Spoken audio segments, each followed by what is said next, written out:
Я бы вообще не возражала, если бы у меня муж пару раз в неделю ночевал не дома. Потому что он и раньше храпел, но сейчас он вышел на какой-то новый уровень громкости. Он теперь уже храпит и на вдохе, и на выдохе.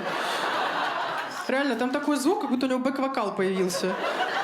Ну, с ним вообще жестко спать. Он еще во сне на меня наваливается. Ну, он говорит, что обнимает, но я считаю, если я борюсь за жизнь, это не объятие. Я думаю, что тебе надо? Мы 6 лет вместе. Ну, это в начале отношений люди спят, обнявшись. И то там девушка не спит. Ну, ты лежишь, представляешь, как ты перевезешь к нему свои вещи. Он тебе в этих фантазиях говорит, вот, это будет твоя полка. Ты думаешь, ты такой смешной, это будет твоя.